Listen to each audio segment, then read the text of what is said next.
जय हिंद साथियों मैं दीपक भारती आप सभी का आपके अपने चैनल भारतीय ज्ञान दर्शन पर स्वागत करता हूं। जैसा कि आप सभी जानते हैं आज फ्राइडे है और फ्राइडे की क्लास आपकी इकोनॉमिक्स की क्लास होनी होती है, यानी कि अर्थव्यवस्था की क्लास। ये क्लास अर्थव्यवस्था की क्लास जो आपको मिल रही है, देखा जाए तो सप्ताह के बिल्कुल अंत में रखा गया है, यानी कि सेकंड लास्ट थर्ड डे पे रखा गया है आपको, यानी कि उधर से सप्ताह के अंतिम के एंड के तीसरे दिन ये क्लास मिल रही है। जबकि अगर देखा जाए तो अर्थव्यवस्था जो है पूरी तरह से पूरी दुनिया को कंट्रोल करने वाली पहला विषय, पहला टॉपिक है। सबसे पहले विषयों में श्रेष्ठ हम साइंस को मैंने बताया माना, लेकिन लाइफ जीने के लिए सबसे इंपॉर्टेंट जो विषय है वो है अर्थव्यवस्था। ठीक है, समझना दोस्तों कैसे, अर्थव्यवस्था को थोड़ा सा समझ लो फिर हम पढ़ाई को शुरुआत करते हैं। अगर हम बात करें तो समझना, यहाँ पे आप इस वीडियो को देख रहे हो और मैं इस वीडियो को बना रहा हूं, तकलीफ में हूं, स्वास्थ्य सही नहीं है वो आपको दिख रहा होगा, फिर भी वीडियो बना रहा हूं। आपके प्रति स्नेह प्रेम ये कहने का ऑप्शन होता है, लेकिन वास्तविकता में मेरा एक स्वार्थ है और आपका एक स्वार्थ है। दो रिश्तों को जोड़ने की जो कड़ी होती है वो स्वार्थ कहलाती है। बिना स्वार्थ के कोई रिश्ता इस दुनिया में नहीं होता है, किसी भी चीज का भी रिश्ता इस दुनिया में बिना स्वार्थ पर डिपेंडेंट नहीं है। ठीक है, आप मेरी वीडियो को देख रहे हैं या मैं आपके लिए वीडियो बना रहा हूं तो इसमें क्या स्वार्थ है, हम इस पर चर्चा कर लें, दुनियादारी को छोड़िए। अगर मैं बताऊं, मैं तकलीफ में वीडियो बना रहा हूं इसलिए कि मुझे चैनल को मोनेटाइज करना है। चैनल मोनेटाइज होने के बाद मुझे कुछ पैसे मिलने शुरू होंगे और मेरी अर्थव्यवस्था सुधरेगी, मेरी इकोनॉमी थोड़ी मजबूत हो जाएगी। ठीक है, अब बात करते हैं आप इस वीडियो को क्यों देख रहे हो, इससे आपकी अर्थव्यवस्था कैसे सुधरेगी। आप अभी तैयारी कर रहे हो, आप अभी स्टूडेंट हो और जो है एक स्टडी लाइफ से गुजर रहे हो, तो जैसे ही आपकी परीक्षा क्रैक हो जाएगी और आपको जब एक अच्छी पोस्ट मिल जाएगी और मंथली अच्छा पैकेज सैलरी मिलेगी, वो आपकी अर्थव्यवस्था की लिए होगी, वो आपकी इकोनॉमी होगी और वो आपके जीवन यानी कि लाइफ स्टाइल को बदल देगी। हर कोई चाहता है कि अच्छी सी नौकरी मिले, कुछ पैसे महीने अच्छे से आए और एक लग्जरी लाइफ हम जीना पसंद करते हैं, हर किसी के सपने होते हैं। यही है आपका स्वार्थ, यही है चीजें, और ये जब तक नहीं रहेगा आपकी लाइफ में सफलता नहीं आनी है। बिना उद्देश्य के, स्वार्थ एक शब्द थोड़ा गलत लगता है, लेकिन उद्देश्य कहें तो ये उद्देश्य उस चीज को कवर कर लेता है, स्वार्थ को छिपा देता है उद्देश्य है। अगर देखा जाए, तुलना दोनों की जाए तो मेरा उद्देश्य क्या है, चैनल को मोनेटाइज करना। आपका उद्देश्य क्या है, क्रैक करके परीक्षा को निकालना और उसके बाद अपनी लाइफ को अच्छा बनाना। यही आपका उद्देश्य है, यही मेरा उद्देश्य है। इसी को मैंने स्वार्थ का नाम दिया, बुरा मत मानिएगा, लेकिन एक सच्चा है, एक सच्चा कड़वा है ये, जिसे कहते हैं कड़वा सच। ये एक सच्चाई है, जिसे कहावत कही जाती है ना कि बाप बड़ा ना भैया सबसे बड़ा रुपया। वो सही बात है, बाप बड़ा ना भैया सबसे बड़ा रुपया, यही आज के युग की परिभाषा है। तो चलिए लेट ना शुरू करते हुए हम करते हैं अपना टॉपिक अर्थव्यवस्था। आज की बात करें तो आज का जो चैप्टर है वो है अर्थव्यवस्था।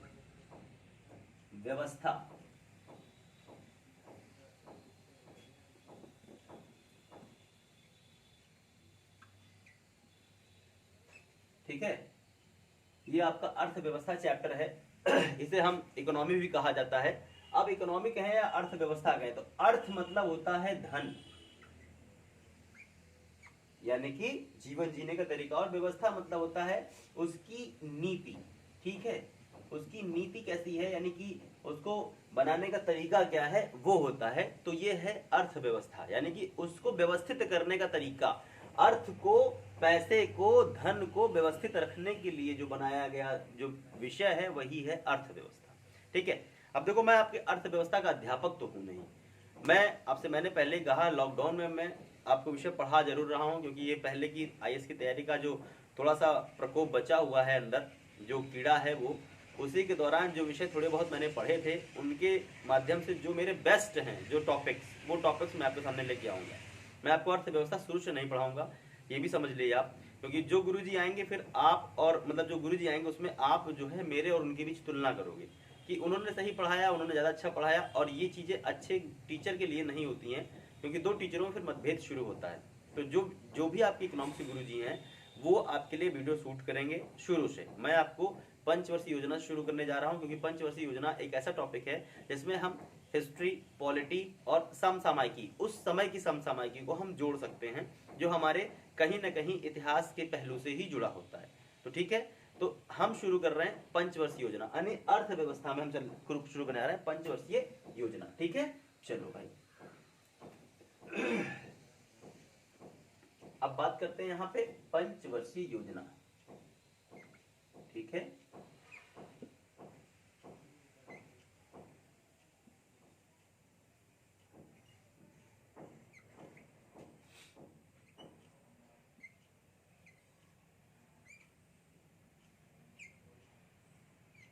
पंचवर्षीय योजनाएं, ये आपकी पंचवर्षीय योजनाएं हैं।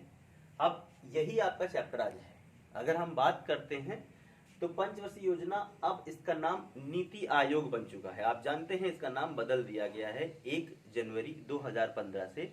पंचवर्षीय योजना अब नीति आयोग बन चुका है, लेकिन हमें 12 पंचवर्षीय योजना तक पढ़ना पड़ता है और पेपर में इन्हीं से प्रश्न पूछता भी है, हमारा इसमें से आ जाता है। अब पंचवर्षीय योजना में बहुत ऐसी योजनाएं हैं जो बहुत खास हैं। तो होता क्या है कि इस पंचवर्षीय योजना की शुरुआत कैसे हुई, इसकी उत्पत्ति कैसे हुई, ये समझना पहले। अगर हम बात करते हैं तो पंचवर्षीय योजना का जो मॉडल है या इसकी जो कॉन्सेप्ट विचारधारा है वो हमने रूस से ली है। ये रूस से ली है। और कहीं ना कहीं आपने इसको देखा होगा, एक टॉपिक है डीपीएसपी। डीपीएसपी एक टॉपिक है हमारे संविधान का, जिसे कहते हैं directory principle of state policy, ये कहा जाता है। तो कहीं ना कहीं हमने पंचवर्षीय योजना को रूस से लिया है। रूस ने क्या काम किया है, डीपीएसपी में इसका उल्लेख मिलता है। और डीपीएसपी हमने कहां से लिया है, आयरलैंड से लिया है। ठीक है, ये कहां से लिया है, आयरलैंड से हमने डीपीएसपी को लिया है। अब समझना, ये हमारा एक कॉन्सेप्ट मैं आपको समझा रहा हूं कैसे कैसे इसका जन्म हुआ है। आपको पता है आयरलैंड अंग्रेजों का कम से कम 800 वर्षों तक गुलाम रहा। ठीक है, 800 वर्षों तक ये क्या रहा, गुलाम रहा। अब 800 वर्ष कोई देश अगर गुलाम रहेगा तो उस देश की सभ्यता, उस देश की कल्चर, उस देश की जो शिक्षा व्यवस्था है, शिक्षा प्रणाली है, वो किस प्रकार होगी आप समझ सकते हैं।